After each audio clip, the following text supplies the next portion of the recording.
ఒకవేళ ఇంతవరకు నువ్వు యేసు ప్రభు అమెరికా వాళ్ళ దేవుడు అని విన్నావేమో. దేవుడు అంటే ఒక దేశానికో, ఒక ప్రాంతానికో, ఒక రాష్ట్రానికో, ఒక కులానికో, మతానికో పరిమితమైనడు కాదు. God is limitless one and he is for every one. ఆయన అందరినీ ప్రేమిస్తాడు, అందరికీ చెందినవాడు, ప్రతి చోట ఉండగలిగిన వాడు అనే విషయాన్ని కూడా నువ్వు గుర్తించాడు. కొంతమంది తెలియక యేసు ప్రభు అంటే తక్కువ కులస్తుల దేవుడు అనుకుంటారు.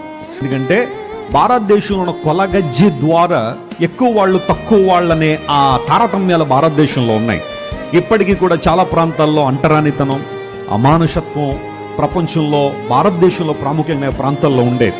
పూర్వదినాల్లో కొన్ని ప్రాంతాలకు కొంతమంది రానిచ్చేవారు కాదు, బావుల్లో నీళ్లు తోడుకొని ఇచ్చేవారు కాదు.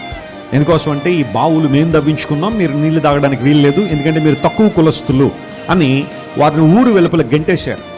వారికి హాస్పిటళ్ళు అందుబాటులో ఉంచలేదు, స్కూళ్ళు కాలేజీలు అందుబాటులో ఉంచలేదు, మీరు చదువుకోవడానికి వీల్లేదు, మీరు కొన్ని రకాల పనులు చేయడానికి మాత్రమే ఉండాలని కొంతమందిని నిర్బంధించారు, ఇబ్బంది పెట్టారు.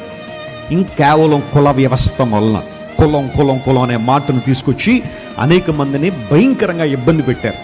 ఆ సందర్భంలో క్రైస్తవ మిషనరీలు భారతదేశానికి వచ్చి, మీరు కూడా దేవుని చేత ప్రేమించబడుతున్న వారే, మనుష్యులు అసమానతలు క్రియేట్ చేయొచ్చేమో కానీ దేవునికి అలాంటివి ఉండవు అని చెప్పి వాళ్ళని ఎంబ్రేస్ చేసుకున్నప్పుడు వారు యేసు ప్రభు దైవత్వాన్ని గుర్తించి యేసు ప్రభుని అంగీకరించి మొదలు పెడితే, అప్పటి నుంచి వీళ్ళు ఏమన్నారంటే, కొంతమంది ఈ తక్కువైన వారుగా పిలువబడుతున్న వారు యేసు ప్రభుని అంగీకరించారు కాబట్టి యేసు ప్రభు అనగానే తక్కువ కులస్తులకే దేవుడు అన్నట్టుగా చిత్రీకరణ చేశారు.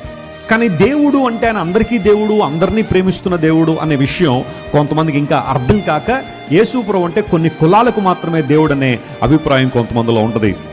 What you heard about Jesus? నువ్వు యేసయ్య గురించి ఏం విన్నావు? ఏ